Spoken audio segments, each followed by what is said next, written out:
I grew up in Cleveland, Ohio. I've seen enough snow. I went to Cincinnati. I've seen enough snow to last a lifetime. I got family trying to pull me back up north, and when you get guys like Mickens and Coach Minner back in Baltimore, it makes me think about coming and checking out. But at the end of the day, man, that cold is something else.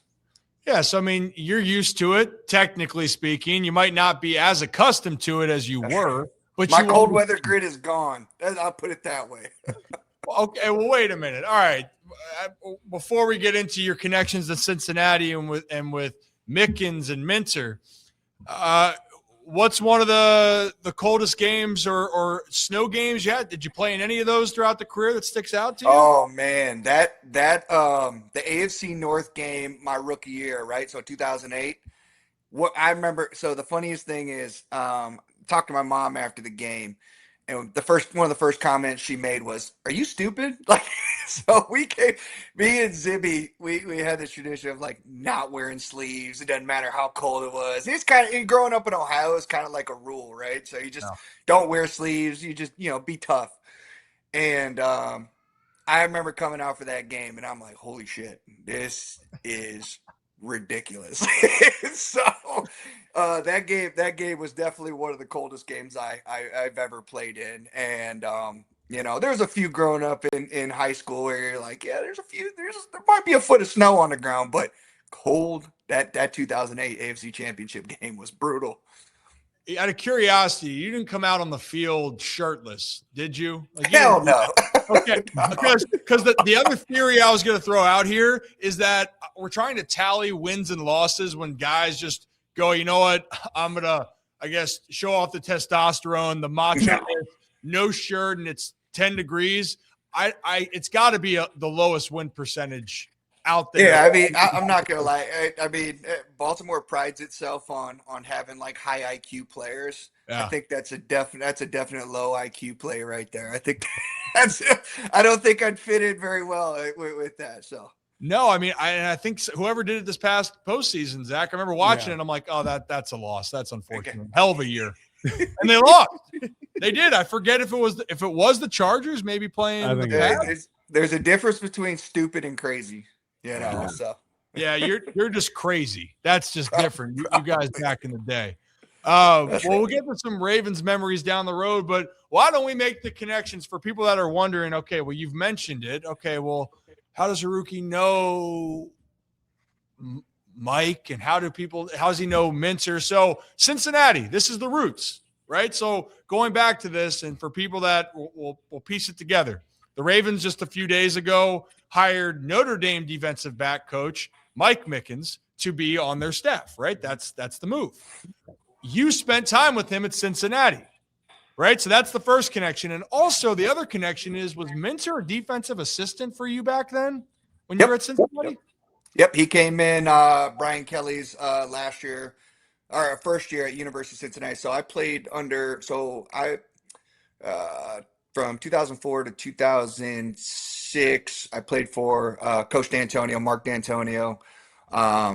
And we'll get into why that's kind of important for hiring a guy like Mike Mickens. But yeah, Jesse came in as a GA with Brian Kelly, and more than anything, I'm sure you could rehash this with him, but the Minter name at the University of Cincinnati is massive. His dad was one of the most successful coaches and longest tenured there.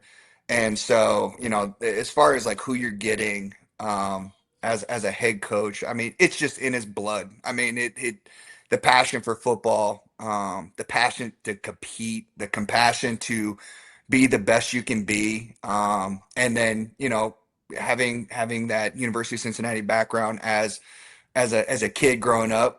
And then also from a coaching, like, dude, you're getting a grinder. You're getting a dude that wants to succeed by all means. So it's exciting to see that.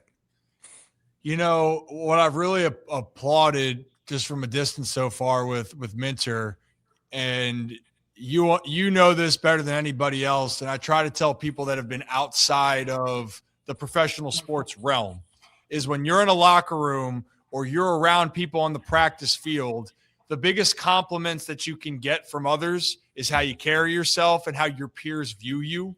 Yep. And that was the biggest thing for me to this day. I try to take it into the business world is how do the closest people or who I interact with, how do they view me? And when it came to Minter and we went through the stops, we went to Vanderbilt and Coach Clark Lee had him as the defensive coordinator his first year. And even though Jesse left to go to Michigan, raved about him. Then goes from Michigan to the Chargers. It was raving about him. Sean Merriman was on, and Sean was talking about it. I haven't heard one bad thing ever about this guy, and every player raves about him. So it is kind of cool to see the origin of where he started. And I also got to give him a lot of props, and maybe this hits home for me. Honestly, there's a little bit of a legacy for him. You know, and for me growing up, the name Ripken in Baltimore, I understand that. But carving your own path, and it seemed like for Jesse, starting at a place like Cincinnati that you just mentioned, it seemed like he became very comfortable in the coaching space. And people tell me, and I don't know him yet. Hopefully we get a chance to interview him upcoming here. But he sounds like he's just a very personable guy that is easy to communicate with. Is that kind of a good way to message that? Yeah, I mean, just looking back for the first time I had an experience with him from a player coach relationship. I mean, even as a GA, I mean, this isn't someone who's just like showing up to do a job. This is someone who's trying to excel. He wants to be so knowledgeable that when asked a question, he can give you as accurate an answer. I mean, that's just the type of personality he is. And I'm going to keep going back to the funny thing is the Cincinnati roots, the Ravens, the Ravens Cincinnati connection. I mean, John Harbaugh coached at Cincinnati, Rex Ryan coached at Cincinnati, Coach Rosberg, Jerry Rosberg, longtime special team coach for Harbaugh, coached at Cincinnati. So it's just funny, all these like the ties between the Ravens. And these aren't like, the best part about it is it's like these aren't like low quality people. These are all high talented, high quality individuals, and to kind of to obviously see the opportunity that Jesse has in front of him is incredible. So for me to see, kind of be part of like one of his first experiences as a coach, like a high level coach, and to see where he's at right now with I mean, in my opinion, the greatest organization in the NFL. It doesn't shock me, and more than anything, man, I'm just excited to see, like the city of Baltimore needs to embrace this man, because this is going to be someone who gives everything that he is to try to achieve success. We're talking about all these pipelines here, the Bearcats to Baltimore. This is one that we really got to look at here. Dangerous. Dangerous. You know what it is? So this is what I was going to get into with Mickens, man. Why do it seem like a player or someone who goes through the University of Cincinnati fits a city like Baltimore? You got to freaking grind, man. You got to scrap. You got to fight. I mean, everything. Cincinnati isn't one of those places where it's like, it's got the biggest freaking NIL fund or whatever it is, the boosters, whatever it is. It's never been that place, and it's never been a place that'll succeed because they get 4 or 5 stars. This is a place that gets 2, whatever. I don't even know what the hell stars you want to call them. You get dudes that are overachievers. Yeah. Plain and simple. If you go to Cincinnati, more than likely, you're probably a really, really, really good football player. You're probably too short. You may be a step slower. You may not be big, whatever it is. So in order to succeed, you have to overachieve. That is what comes out of the University of Cincinnati. So why is that important to a place like Baltimore, right? Baltimore is not the biggest market in the NFL, but the city fights. The city scraps, right? The organization is built on being there for your brother. And not just from a player standpoint, but from a coaching staff, from the front office, like everyone, the way Mr. Bisciotti has built on what Art Modell has produced in Baltimore, man, it goes hand in hand. Like, so, going from the University of Cincinnati to Baltimore, it was just like all I was doing was it was changing where I lived, because it was the same exact environment. It was the mindset, and the phrase, right? Play like a Raven, the motto. It's more than just a motto or a credo. It really is a way of how you represent yourself and Yep. how you play the game. And unfortunately, in some cases, why the move happened this year is the Ravens didn't look like the Ravens that they had looked like this year, and the expectations are so sky high, right? It doesn't Yep. mean I think the world of John Harbaugh. He's been great to me in this area. I'm excited to see his next chapter. But the Ravens, they're going to right this ship, and they're very good at identifying. They did it 18 years ago, hiring John, and Yep. they've done it before, and I believe they're going to do it after. And it's the quality of people. This is why I love the connection. You also mentioned about you could be a really great football player at Cincy, but you might be undervalued, undersized, that kind of underdog mentality. Well, I mean, Cincinnati's going to continue to be on the map, and I mean, hell, the Kelsey brothers are going to be Hall of Famers. So I mean, Listen, so this here I'll tell you a story. So my freshman yeah. year at the University of Cincinnati, right? So that was 2004. I was part of Mark D'Antonio's first recruiting. So I was part of Mark D'Antonio's first recruiting class in college. I was part of Coach Harbaugh's first draft class in Baltimore. So, Mhm. but my freshman year, I think we had 20 plus seniors, and I remember coming into this locker room and being like, "Holy shit, these are grown ass monsters." Like these are dudes that I'm just looking around like this is insane. Like I'm sitting there trying to figure out how the hell I'm gonna make it. That class, that senior class, I think produced, I think it was 4 or 5 Super Bowl winners. It had Trent Cole, who won a Super Bowl, and then there was Mike Wright, won a Super Bowl with the Patriots. Andre Frazier, Super Bowl champ with the Pittsburgh Steelers, and Taiwan Hagler, Super Bowl champ with the Colts. That was what I came into as a freshman, and those were all Rick Minner guys. Those were Coach Minner's recruits and stuff. So um, yeah, that place, the Cincinnati, it has a lot more than what people understand, and that obviously the Kelseys came in. I think Jason was a freshman. He was a freshman when I was a junior, so he's told some funny stories about our experiences together at the University of Cincinnati. We won't go too far into that stuff, but Jason came in after, but in between all that time, man, University of Cincinnati has produced so many great football players, so many great coaches.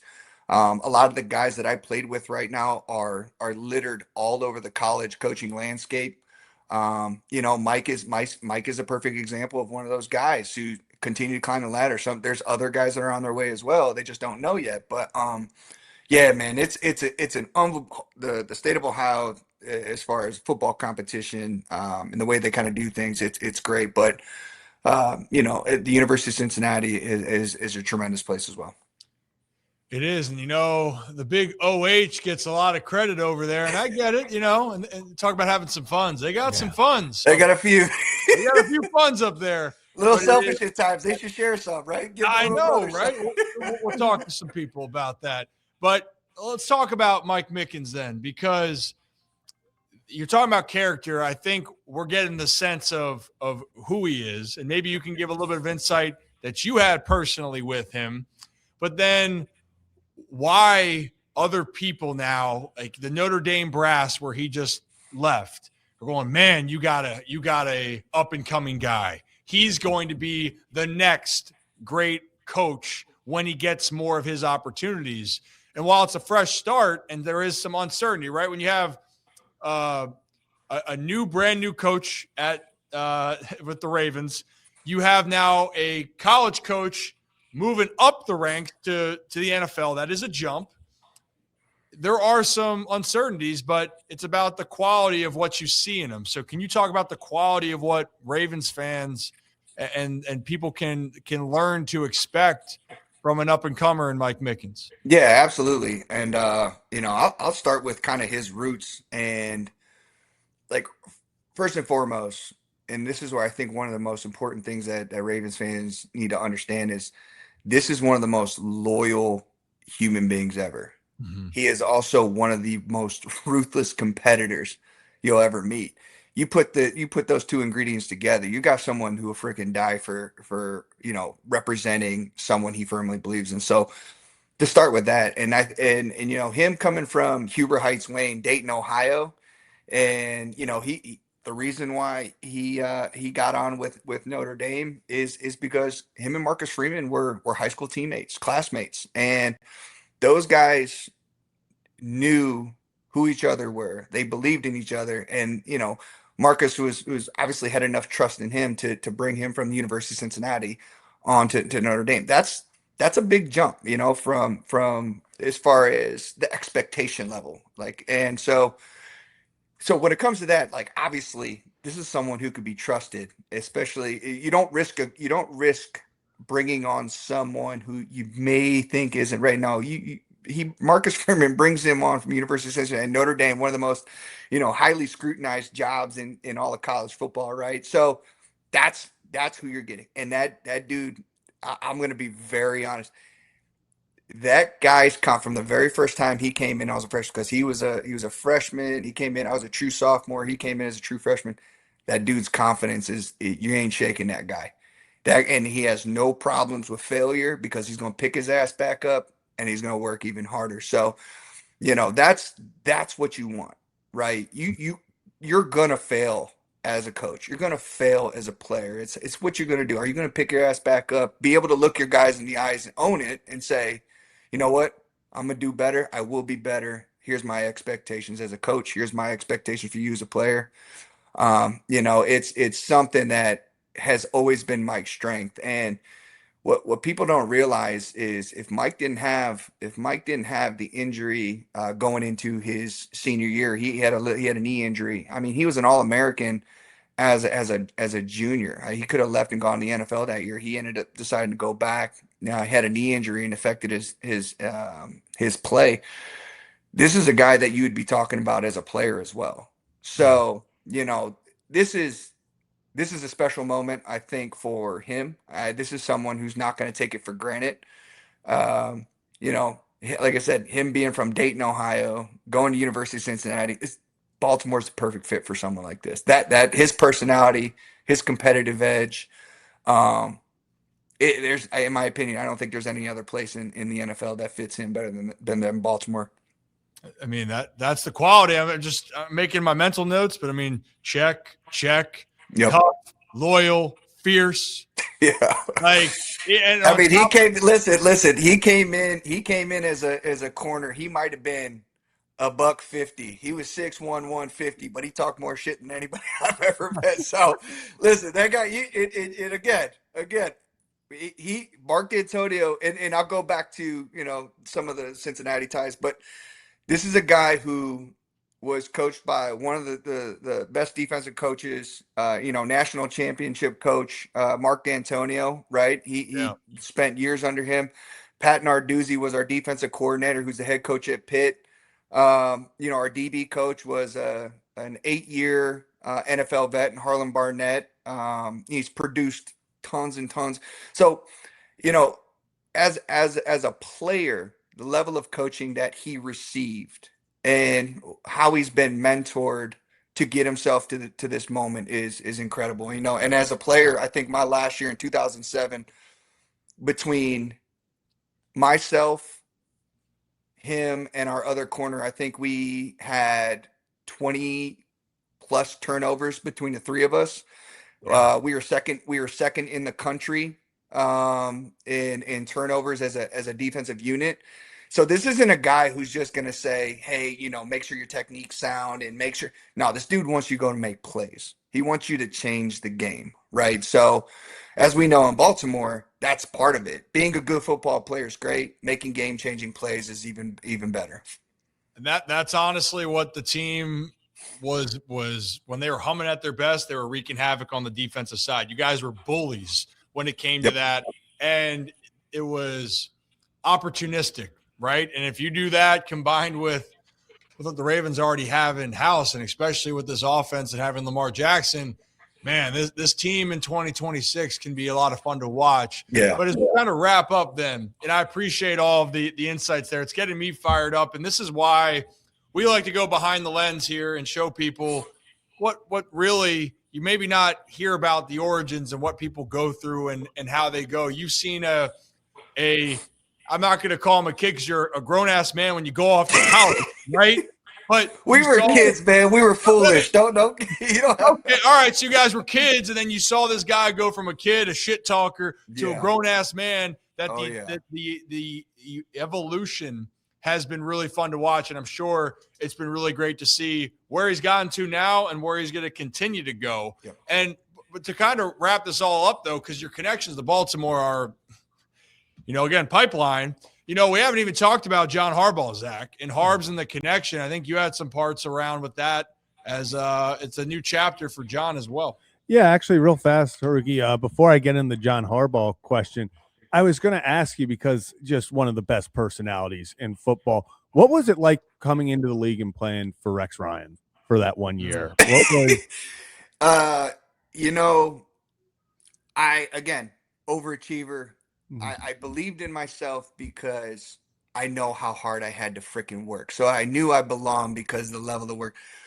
But man, you want to talk about a guy that can help you generate confidence in yourself that you had no idea even existed.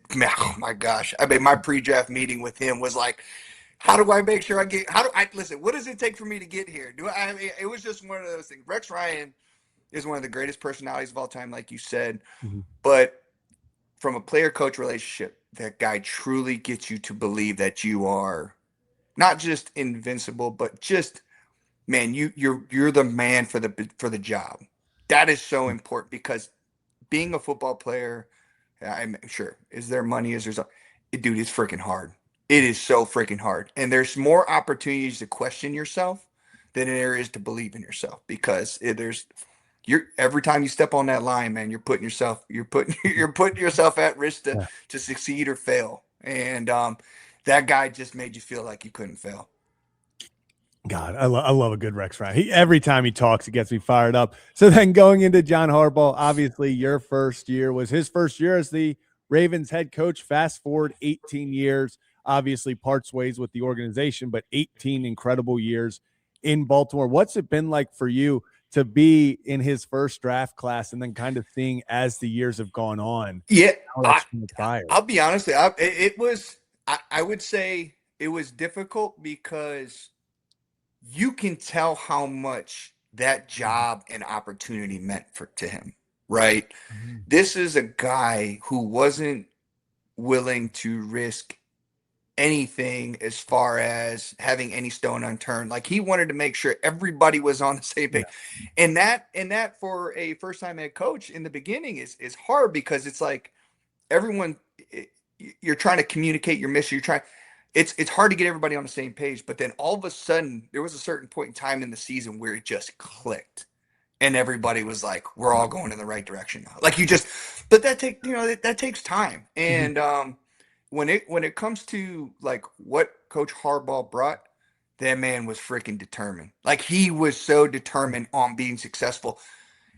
There, it's hard to falter if that's your personality, right? And so that's exactly why he was the head coach of the Baltimore Ravens for 18 years because you firmly believe that guy's determination was going to lead to a very acceptable level of success.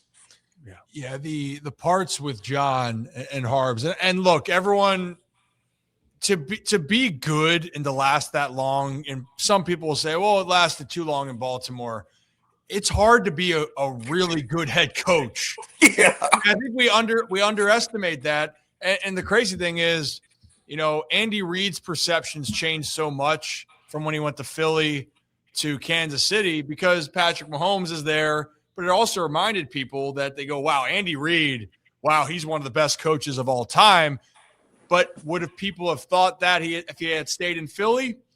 Probably not. And again, I go back to the peer conversation and relationships. As much as people on the outside can say, "Oh, John in fourth quarter leads. This team didn't win with Lamar Jackson or get to the Super Bowl." Everyone you talk to, everyone that you look at his coaching tree, it's the peers that say, "No, Exactly. on the inside, man, like it's way different." Yes, did shit hit the fan at times? Of course, that's sports. That's managing. Here's where I'll give Coach Harbaugh a lot of credit. Yeah.